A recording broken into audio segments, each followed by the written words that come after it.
Rebecca, at TriCrest, you're expanding how we should all be thinking about the word sustainability. And from your perspective, we need to be thinking about it in terms of friends, family, community, and environment. Why do you think we need to do that? I think because we need to work from the inside out. Because if we just talk about environment, it's too big to think about for one individual, and most people feel quite helpless.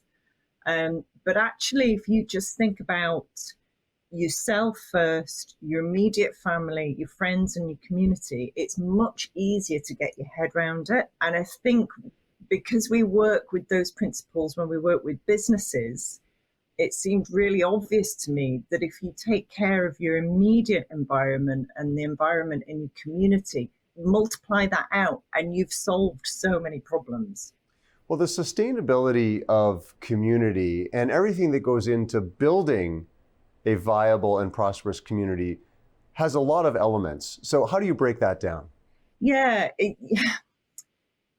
have to, again, work from the center outwards. And one of the phrases that I use when I'm working with clients is it good for you and is it good for the people around you? When you look at family-run businesses that are successful, small, medium, and large, a lot of them are long-standing and a lot of them have had great success at running their business a certain way.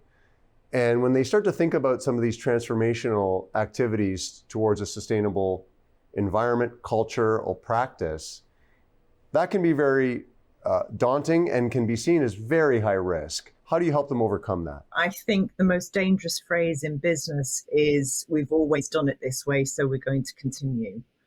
And I think if there's a business owner sitting there saying that, then they're in the danger zone. The 21st century, Anthony, as we well know, is moving so fast. What worked even 5 years ago is no longer working now.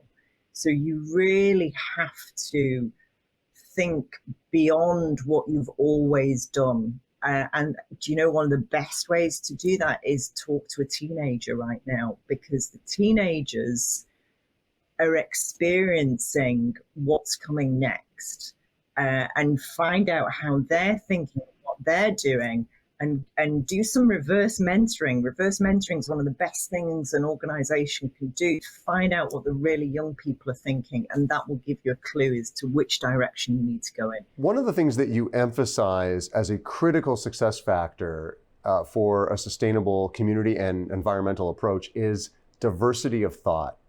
Why is this so important? Yeah, it's a hot topic right now, isn't it? Absolutely.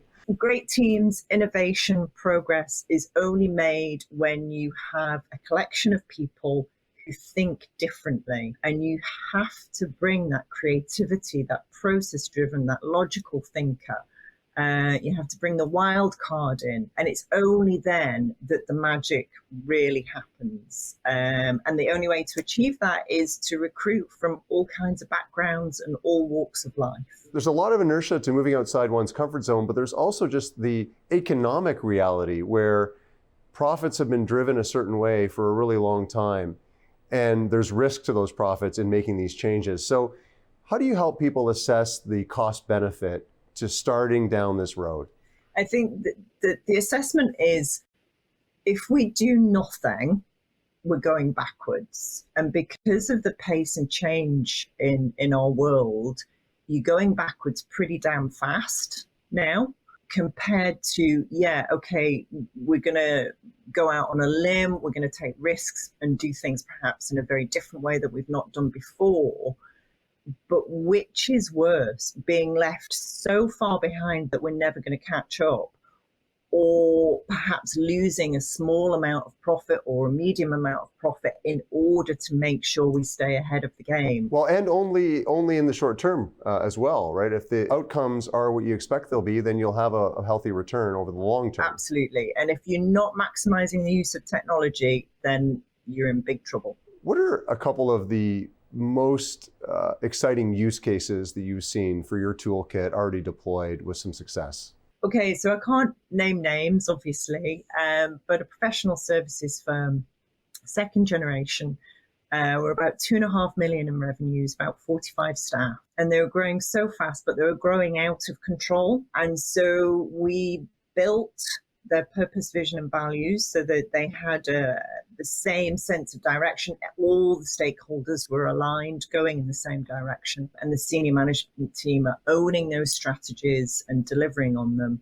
They're now at 6 million in revenues and 90 staff, and have 3 more offices, and are attracting some amazing clients.